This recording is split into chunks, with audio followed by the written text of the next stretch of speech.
Shalom saudara pendengar saudara rohani yang dikasihi Tuhan Yesus Kristus.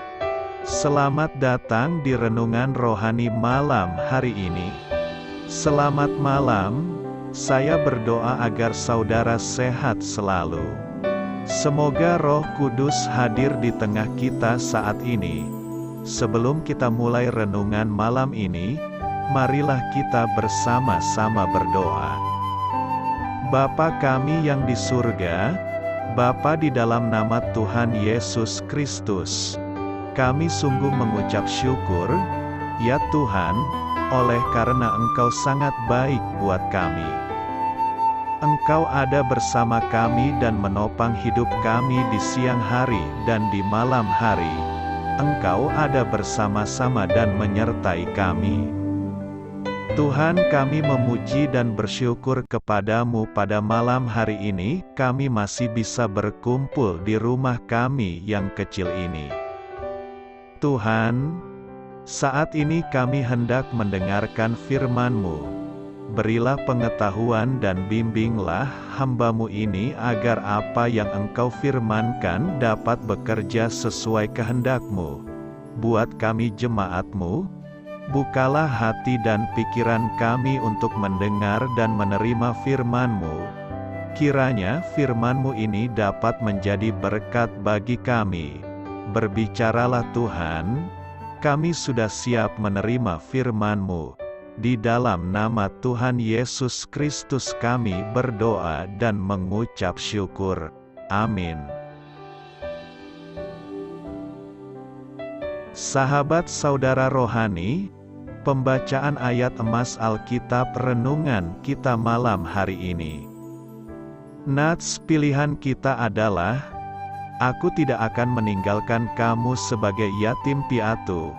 Aku datang kembali kepadamu.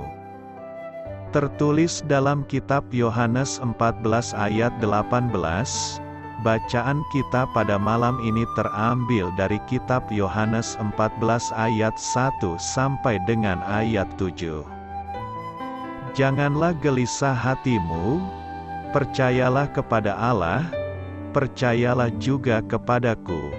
Di rumah Bapakku banyak tempat tinggal. Jika tidak demikian, tentu aku mengatakannya kepadamu. Sebab aku pergi ke situ untuk menyediakan tempat bagimu. Dan apabila aku telah pergi ke situ dan telah menyediakan tempat bagimu, aku akan datang kembali dan membawa kamu ke tempatku, supaya di tempat di mana aku berada, kamu pun berada. Dan kemana aku pergi, kamu tahu jalan ke situ. Kata Thomas kepadanya, Tuhan, kami tidak tahu kemana Engkau pergi. Jadi bagaimana kami tahu jalan ke situ? Kata Yesus kepadanya, Akulah jalan dan kebenaran dan hidup. Tidak ada seorang pun yang datang kepada Bapa, kalau tidak melalui aku. Sekiranya kamu mengenal aku, pasti kamu juga mengenal Bapa-Ku. Sekarang ini kamu mengenal Dia dan kamu telah melihat Dia. Yohanes 14 ayat 1 sampai dengan ayat 7. Topik dari ayat emas renungan kita adalah kedatangan Kristus yang kedua, sepasti kedatangannya yang pertama. Mari kita mulai renungan malam kita. Judul renungan kita hari ini adalah Kembali Kepadamu. Kisah inspiratif, tahun 1914, Ernest Shackleton memimpin ekspedisi pelayaran ke Antartika, dilanjutkan berjalan ke Kutub Selatan. Ekspedisi itu berjalan sesuai rencana sampai kapal itu terjebak es dan lambung kapal itu hancur. Para awak kapal berhasil mencapai pulau kecil dengan perahu penolong. Setelah berjanji akan datang kembali, Shackleton dan rombongan kecil penyelamat berangkat melintasi 1280 km lautan berbahaya ke Pulau South Georgia. Berbekal sekstan, alat pengukur sudut astronomis untuk menentukan posisi kapal di laut, sebagai pemandu, mereka berhasil mencapai pulau itu. Shackleton lalu memimpin rombongannya melintasi medan berbukit curam menuju pelabuhan kapal penangkap ikan paus di sisi lain pulau itu. Di sana, ia mendapatkan kapal untuk menyelamatkan awak kapalnya. Sang pemimpin memegang perkataannya dan kembali menjemput mereka. Tak ada seorang pun yang tertinggal. Ketika Yesus hendak meninggalkan para muridnya, dia berjanji akan kembali. Dia berkata, "Dan apabila aku telah pergi ke situ dan telah menyediakan tempat bagimu, aku akan datang kembali dan membawa kamu ke tempatku, supaya di tempat di mana aku berada, kamu pun berada." Yohanes 14 ayat 3. Setelah menanggung sengsara salib, Yesus bangkit dari maut untuk memberi hidup kekal kepada tiap orang yang mempercayainya sebagai juru selamat. Kini dia tinggal di dalam kita oleh Roh Kudus. Tetapi kelak dia akan kembali dan mengumpulkan kita dalam hadirat-Nya. 1 Tesalonika 4 ayat 15-18. Ucapan Yesus dapat dipercaya. Jika Anda miliknya, Dia akan kembali untuk Anda. Amin. Marilah kita renungkan di dalam hati kita. Hal buruk bisa dialami siapa saja, dan tidak pernah terduga. Kadang hal tersebut dapat mengguncangkan iman seseorang, mulai dari kehilangan orang yang dikasihi, atau kehilangan pekerjaan, sesuatu yang di luar kendali manusia yang membuat kita kadang mempertanyakan, di manakah Tuhan? Tetapi kondisi seburuk apapun, perlu diketahui bahwa Tuhan tidak pernah meninggalkan anak-anak yang dikasihinya. Dia tidak pernah mentelantarkan kita. Mau tahu mengapa? 1. Yaitu keinginan terbesar Tuhan adalah bersekutu dengan kita. Tuhan menciptakan manusia untuk bersekutu dengannya. 1 Korintus 1 ayat 9. Sebelum dosa menjamah manusia, Adam dan Hawa lebih dari sekedar pengelola Taman Eden. Mereka diciptakan untuk menikmati persekutuan dengan Tuhan di taman itu. Dan hingga saat ini, Tuhan tidak mengubah kerinduannya itu, namun manusia yang berubah dan menjauh darinya. Tidak hanya itu, kita diciptakan untuk kemuliaan-Nya. Yesaya 43 ayat 7. Dan bahkan Tuhan bergirang karena kita. Zefanya 3 ayat 17. 2. Tuhan berjanji tidak pernah meninggalkan kita. Tuhan berjanji bahwa Aku tidak akan membiarkan engkau dan tidak akan meninggalkan engkau. Dan Aku sekali-kali tidak akan membiarkan engkau dan Aku sekali-kali tidak akan meninggalkan engkau. Ibrani 13 ayat 5. Bahkan setelah Yesus naik ke sorga, Yesus menjanjikan hal yang sama kepada murid-muridnya yang berduka. Aku tidak akan meninggalkan kamu sebagai yatim piatu. Aku datang kembali kepadamu. Yohanes 14 ayat 18. Yesus berjanji akan datang untuk kedua kalinya menjemput orang yang percaya kepadanya. Namun selain itu Dia juga memberikan Roh Kudus agar kita tidak merasa ditinggalkan oleh-Nya. Tetapi penghibur, yaitu Roh Kudus, yang akan diutus oleh Bapa dalam nama-Ku. Dialah yang akan mengajarkan segala sesuatu kepadamu dan akan mengingatkan kamu akan semua yang telah Kukatakan kepadamu. Ayat 26. Jadi Roh Tuhan selalu menyertai kita saat ini. sekalipun tak seorang pun bersama kita. 3. Kesetiaan Tuhan tidak dapat dipungkiri.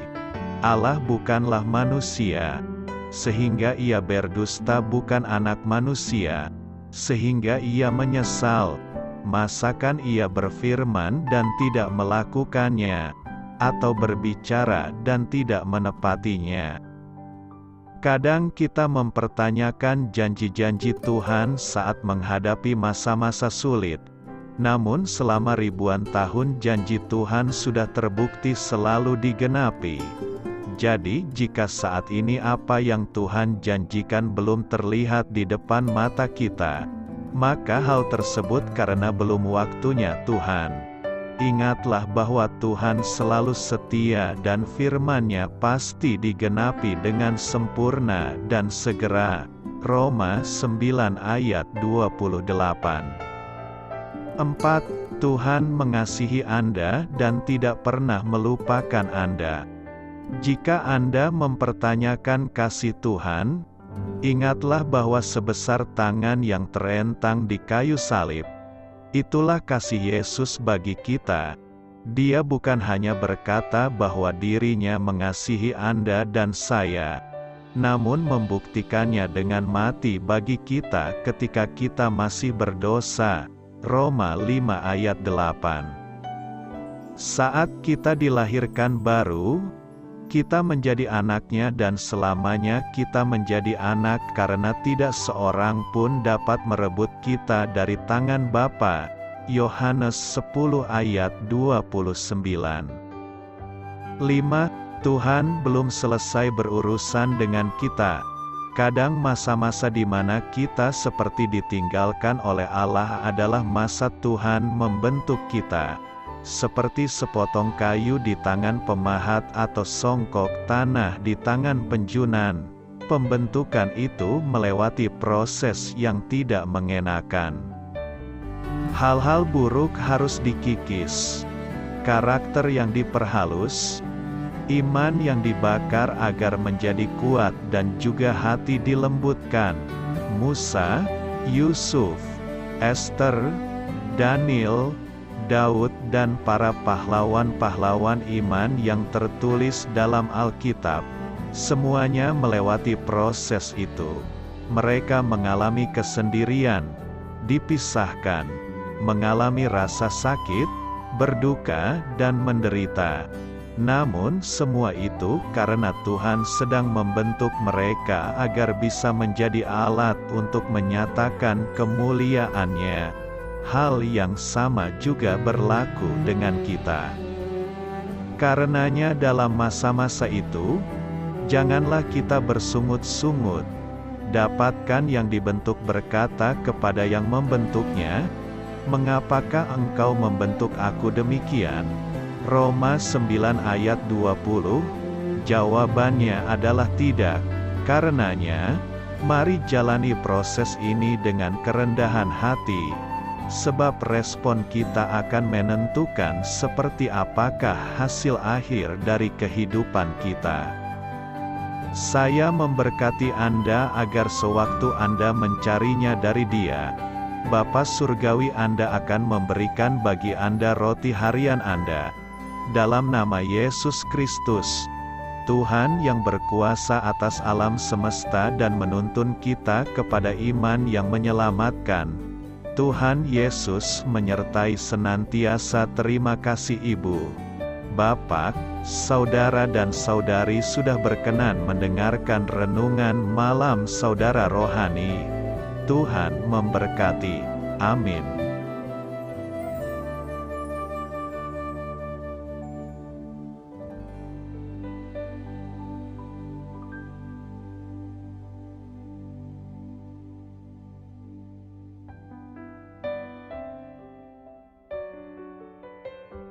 Marilah kita renungkan, sahabat saudara rohani, demikianlah renungan firman Tuhan malam hari ini.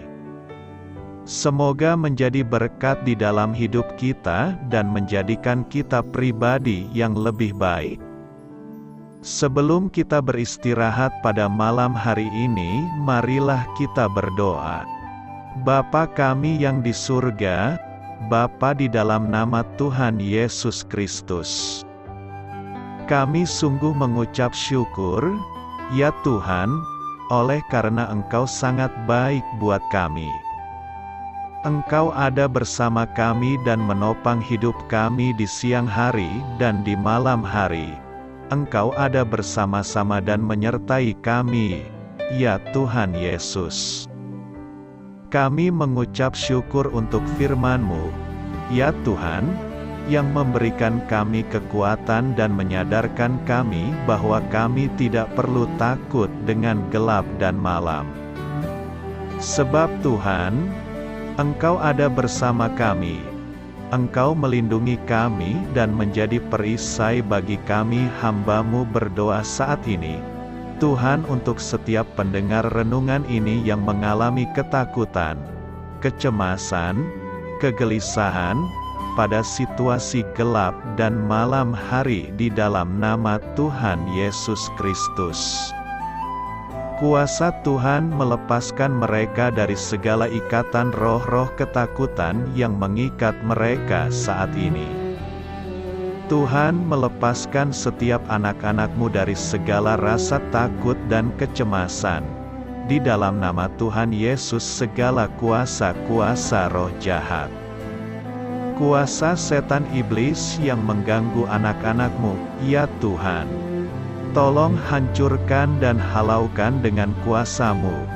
Dalam nama Tuhan Yesus Kristus, berkati setiap kami anak-anak-Mu, ya Tuhan, dan lindungilah kami. Kami aman di dalam Engkau. Ya Tuhan, penuhilah setiap hati kami dengan keberanian, damai sejahtera, dan sukacita serta ketenangan yang dari Tuhan. Berkati kami di malam hari ini, saat kami tidur dan beristirahat.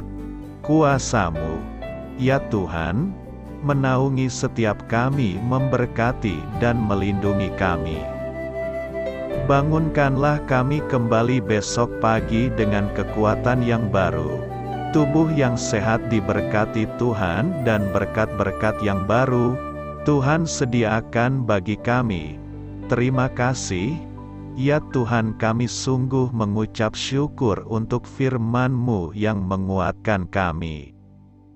Dalam nama Tuhan Yesus Kristus Juru Selamat kami, Bapa kami yang baik, kami mengucap syukur dan berdoa haleluya. Amin. Biarlah firman Tuhan menjadi pengingat untuk kita semua, bahwa tuntunan dari Roh Kudus akan selalu memberi jalan keluar bagi setiap permasalahan hidup kita, dan memberi kedamaian di hati kita. Amin. Sampai jumpa di renungan malam saudara rohani berikutnya.